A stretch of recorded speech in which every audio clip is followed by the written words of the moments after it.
Good morning, children. Welcome to the social science class. In the previous class, we studied about the meaning of history. What is the meaning of history? Studying about the past, we call history, right?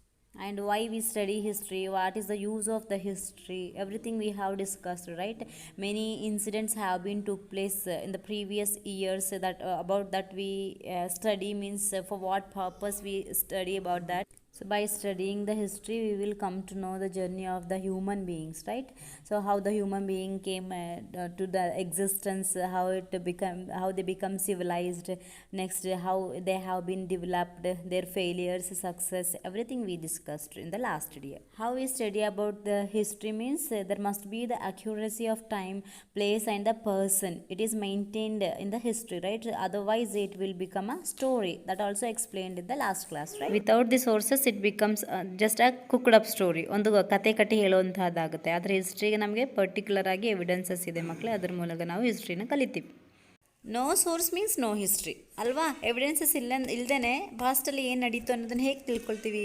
ಹಾಗಾಗಿ ಈ sources ನಮಗೆ ಎಷ್ಟು useful ಆಗುತ್ತೆ ಅಂತಂದರೆ ಮಕ್ಕಳೇ, study ಹಿಸ್ಟ್ರಿನ ತಿಳ್ಕೊಬೇಕು ಅಂತಂದರೆ sources are very important. It means no sources means no history.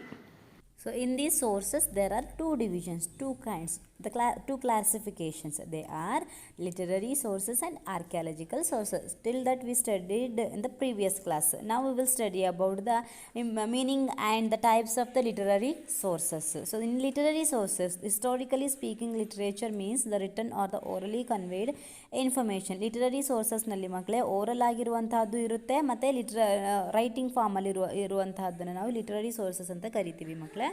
Here you can see some sources available in India. Through these sources only we study about our ancestors or about our past, or that what has happened in the previous days. So these are only we are studying in today's class. Again, next, in literary sources there are two kinds, oral and written literature. Next, in written literature only there are two kinds. They are native literature and foreign literature. So everything we will explain in this lesson.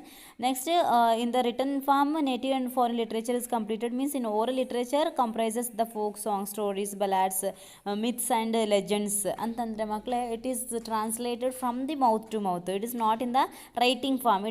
Through the oral or the stories or songs, we will study the history by the oral literature. Understood? About these literary sources, you will learn in the 8th standard in detail. So this much is enough. Next in the sources, the second one. First one literary sources ಅಂತ ಹೇಳಿದೆ ಅಲ್ವಾ. Next second one archaeological sources ಮಕ್ಕಳೇ. ಈ archaeological ಸೋರ್ಸಸ್ನಲ್ಲಿ the physical remains or ruins of the things used or the constructed structures in the past are archaeological sources. ಏನು ಈ archaeological sources ಅಂದರೆ the physical remains ಅಂದರೆ bones ಆಗಿರ್ಬೋದು, skeleton ಆಗಿರ್ಬೋದು, ಅದನ್ನು physical remains ಅಂತ ಕರಿತೀವಿ. ರೂಯಿನ್ಸ್ ಆಫ್ ದ ಥಿಂಗ್ಸ್ ಅಂತಂದರೆ maybe the bangles, rings, ಬ್ರಷ್ಗಳು, ಮತ್ತು ಟ್ರಾವೆಲ್ ಅಂದರೆ ಗಾರೆ ಕತ್ತಿ ಅಂತಾರಲ್ಲ. ನೆಕ್ಸ್ಟ್ ಕತ್ತಿಗಳು ಅಥವಾ ನೈಫ್ ಅಂತ ಕರಿತೀವಿ. ಅದನ್ನೆಲ್ಲ ನಾವು ರಿಮೈನಿಂಗ್ ಥಿಂಗ್ಸ್ ಅಂತ ಕರಿತೀವಿ. How we get these remaining things of the past people? By the excavation. The historians make an excavation ಅಂದ್ರೆ ಏನು ಮಕ್ಕಳೇ? So under the ground all these sources available for us means the historians dig the ground on the earth surface ನಲ್ಲಿ ಮಾತ್ರ ಸಿಗುವಂತಹದ್ದಲ್ಲ ಮಕ್ಕಳೇ. Under the ground also we are available these archaeological sources. So excavation ಮೂಲಕ ಅಥವಾ ಭೂಮಿಯನ್ನು ಅಗೆಯೋದ್ರ ಮೂಲಕವಾಗಿ ಹಳೆ ಜನಗಳು use ಮಾಡಿದಂತಹ ವಸ್ತುಗಳನ್ನ ತೆಗಿತಾರೆ. ಇದನ್ನು ನಾವೇನಂತ ಕರಿತೀವಿ? ಆರ್ಕಿಯಾಲಜಿಕಲ್ ಸೋರ್ಸಸ್ ಅಂತ ಕರಿತೀವಿ. ಹಾಗಾಗಿ ಆರ್ಕಿಯಾಲಜಿಕಲ್ ಸೋರ್ಸಸ್ನಿಂದ ಆ ವಸ್ತುಗಳನ್ನು ಸ್ಟಡಿ ಮಾಡೋದ್ರ ಮೂಲಕ, ಸೈಂಟಿಫಿಕಲಿ ಸ್ಟಡಿ ಮಾಡೋದ್ರ ಮೂಲಕ ಯಾವ ಕಾಲದ್ದು, ಯಾವ ಥರ ಲೈಫ್ ಸ್ಟೈಲ್ ಇತ್ತು ಅವ್ರದ್ದು ಅನ್ನೋದನ್ನೆಲ್ಲದನ್ನು ಕೂಡ ಡೀಟೇಲಾಗಿ ಕಲಿತೀವಿ ಮಕ್ಕಳೇ. ಸೊ ಇದು ನಮ್ಮ ಆರ್ಕಿಯಾಲಜಿಕಲ್ ಸೋರ್ಸಸ್ನಿಂದ ನಾವು ಹಿಸ್ಟ್ರಿನ ಕಲಿಯುವಂತಹ ಅಂಡರ್ಸ್ಟ್ಯಾಂಡಿಂಗಾ. Next here it is a branches of the sources of history. ಇನ್ನು ಸೋರ್ಸಸ್ ಆಫ್ ಹಿಸ್ಟ್ರಿನಲ್ಲಿ ನಾನು ಹೇಳಿದ್ನಲ್ಲ, literary source, archaeological sources, there are main divisions. And in literary sources written literature, oral literature ಹೇಳಿದ್ನಲ್ಲ, ಬರವಣಿಗೆ ಶೈಲಿಯಲ್ಲಿರುವಂತಹದ್ದು. ನೆಕ್ಸ್ಟ್ ಸ್ಟೋರಿ ಟೈಪ್ ಇರುವಂಥದ್ದನ್ನು ನಾವು oral literature ಮತ್ತು ರಿಟರ್ನ್ ಲಿಟ್ರೇಚರ್ ಅಂತ ಕರಿತೀವಿ. ಅದು ಲಿಟರರಿ ಸೋರ್ಸಸ್ದು branches. Next in archaeological sources there are subdivisions, monuments, coins, inscriptions ಮತ್ತು ಅದರ್ ಆರ್ಕಿಯಾಲಜಿಕಲ್ ರಿಮೈನ್ಸನ್ನು ನಾವು ಆರ್ಕಿಯಾಲಜಿಕಲ್ ಸೋರ್ಸಸ್ ಅಂತ ಕರಿತೀವಿ ಮಕ್ಕಳು. In detail we will study in the 8th standard. Don't worry, this much is enough. Next turn the page number 5. India as introduced by European. India ಬಗ್ಗೆ ಯುರೋಪಿಯನ್ಸ್ದು view ಏನು, ಅವ್ರದ್ದು contribution ಏನು, ಅವರು ಇಂಡಿಯಾನ visit ಮಾಡಿದಾಗ ಅವರು ಯಾವ ಒಂದು ವರ್ಕ್ನ ಮಾಡಿದ್ರು, ಅದ್ರ ಮೂಲಕ ನಾವು ಹೇಗೆ ನಮ್ಮ ಹಿಸ್ಟ್ರಿನ ಕಲಿತೀವಿ ಅನ್ನೋದನ್ನು ನಾವು ಈ ಲೆಸನಲ್ಲಿ ತಿಳ್ಕೊಳ್ತೀವಿ. India had the knowledge of history in the form of the purana, myths and ಅಂದ್ರೆ ನಾವು ಹಿಸ್ಟ್ರಿನ ಪುರಾಣಗಳ ಮೂಲಕ ಕಲ್ತ್ರೆ ಮಕ್ಕಳೇ. This was different from the Europeans model of constructing the ಹಿಸ್ಟ್ರಿನ ಬೇರೆ ರೂಪದಲ್ಲಿ ಕಲಿಸಿದ್ದು ನಮಗೆ ಹಿಸ್ಟೋರಿಯನ್ಸ್ ಅಂದರೆ among the Europeans who arrived in India. ಏನಕ್ಕೆ ಯುರೋಪಿಯನ್ಸ್ ಇಂಡಿಯಾಗೆ ಬಂದಿದ್ರು ಮಕ್ಕಳೇ? For the different purposes, for the trade, mainly for the trade, ಅವರು ವ್ಯಾಪಾರಕ್ಕೋಸ್ಕರ ಬಂದಿದ್ರು. Among the Europeans who arrived in India in 16th century were Jesuit priest. Jesuit priest ಅಂತಂದರೆ Christian ಮಿಷನರಿಗಳು ಮಕ್ಕಳೇ. ಅವರು for the different purpose they came to India. They took an interest for the study of the systematic study to understand the lifestyle of the Indians. ಯಾಕೆಂದರೆ ಮಕ್ಕಳೇ ಈ Europeans ಇಂಡಿಯಾನ visit ಮಾಡಿದ್ದು trade ರಿಲೇಟೆಡ್ಗೆ ಅಂತಂದರೆ ಆ ಇಂಡಿಯನ್ಸ್ ಬಗ್ಗೆ ತುಂಬಾ ತಿಳ್ಕೊಂಡ್ರೆ ಮಾತ್ರ ಅವ್ರಿಗೆ ಟ್ರೇಡ್ ಈಸಿ ಆಗುವಂಥದ್ದು ಅನ್ನುವಂಥ ಕಾರಣಕ್ಕೆ they studied about the history of India.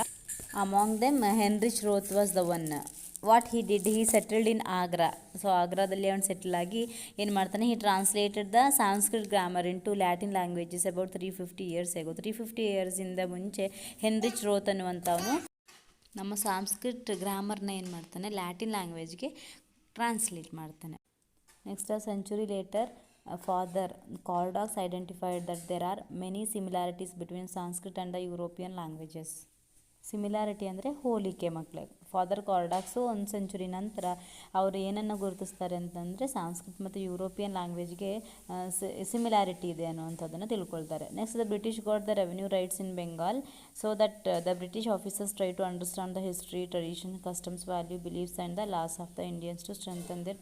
ಈ ಬ್ರಿಟಿಷರ್ಸ್ ಏನಕ್ಕೆ ನಮ್ಮ ಇಂಡಿಯಾ ಬಗ್ಗೆ ಸ್ಟಡಿ ಮಾಡಿದ್ರು, ನಮ್ಮ ವ್ಯಾಲ್ಯೂ, ಬಿಲೀಫ್ ಮತ್ತು ಕಸ್ಟಮ್ ಸ್ಟಡೀಸ್ ಎಲ್ಲದನ್ನು ಏನಕ್ಕೆ ತಿಳ್ಕೊಂಡ್ರು, ಏನಕ್ಕೆ ಅವರು ಅದ್ರ ಮೇಲೆ ಇಂಟ್ರೆಸ್ಟ್ ಕೊಟ್ಟರು ಅಂತಂದರೆ ಮಕ್ಕಳೇ, ಆ ಬ್ರಿಟಿಷರ್ಸ್ ನಮ್ಮ ದೇಶವನ್ನು ರೂಲ್ ಮಾಡಿದ್ರಲ್ವ, ಹಾಗಾಗಿ ನಮ್ಮ ಬಗ್ಗೆ ತಿಳ್ಕೊಂಡ್ರೆ ಅವರು ಕರೆಕ್ಟಾಗಿ ರೂಲ್ ಮಾಡ್ಕೊಂಡು ಹೋಗ್ಬೋದು ಅನ್ನುವಂತಹ ಕಾರಣಕ್ಕೋಸ್ಕರ ನಮ್ಮ ಒಂದು ಎಲ್ಲ ರೀತಿಯ ಟ್ರೆಡಿಷನ್ಸ್ ಫಾಲೋವಿಂಗ್ಸ್ನ ತಿಳ್ಕೊಳ್ಳೋದಕ್ಕೆ ಟ್ರೈ ಮಾಡಿದ್ರು. ನೆಕ್ಸ್ಟ್ ನಮ್ಮ administrators var attracted towards Indian literature and culture. ಆ ಬ್ರಿಟಿಷ್ ಅಡ್ಮಿನಿಸ್ಟ್ರೇಟರ್ಸು ತುಂಬಾ ಅಟ್ರಾಕ್ಟ್ ಆದರು ನಮ್ಮ ಒಂದು ಕಲ್ಚರ್ ಹೆರಿಟೇಜ್ನ ನೋಡಿ. ಯಾಕೆ ಅಂತಂದರೆ ಮಕ್ಕಳೇ, as we know India is cultured land, right? So ಅದು ನಮ್ಮ ಬ್ರಿಟಿಷರ್ಸ್ಗೆ, ಔಟರ್ಸ್ಗೆ ತುಂಬ ಅಟ್ರಾಕ್ಟ್ ಆಗೋ ಥರ ಇತ್ತು ಮಕ್ಕಳು, ಅಷ್ಟು ಚೆನ್ನಾಗಿತ್ತು. Because of this only the people of European have been translated many books, great books like many epics like Manusmriti, Bhagavad Gita and other great literary works also translated by the English. Next children, sir William Jones. He contributed immensely to the study of Indology. Indology ಅಂದರೆ ಮಕ್ಕಳೇ studying about India we call Indology. So related to Indology he contributed ಅಂದರೆ ತುಂಬ ಕೊಡುಗೆಗಳನ್ನು ಕೊಟ್ಟಿದ್ದಾರೆ. First he came India for what purpose means from the Europe he came to India as a supreme court judge. ಓಕೆನಾ, supreme court judge ಆಗಿ first ಬರ್ತಾರೆ ಇಂಡಿಯಾಗೆ. Next ಆ ಟೈಮ್ನಲ್ಲಿ he established the Asiatic Society. So the establishment of Asiatic Society was by the Sir William Jones. So this is the main contribution for the India. So it is established in the year of 1784 CE at Calcutta. Asiatic ಸೊಸೈಟಿನ establish ಮಾಡಿದ ಯಾರು ಅಂದರೆ ಮಕ್ಕಳೇ, ಅದು sir William Jones ಅಂತ ನೀವು ಹೇಳಬೇಕಾಗುತ್ತೆ.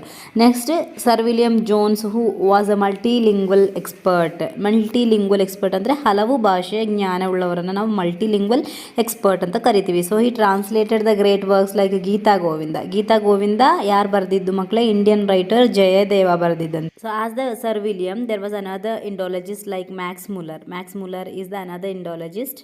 So ಆ ಗೀತಾ ಗೋವಿಂದಮನ್ನು ಸರ್ ವಿಲಿಯಂ ಜೋನ್ಸ್ ಟ್ರಾನ್ಸ್ಲೇಟ್ ಮಾಡಿದ್ದಾರೆ because he had knowledge of the multilingual. So multilingual expert means he had noun of many languages. He is from German. So his work to India is Sacred Book of the East. The same James Mill.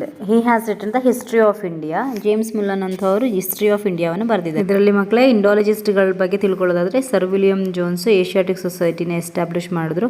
Max Muller sacred ಬುಕ್ಕನ್ನು ಬರೆದ್ರು. Next James Mill history of India.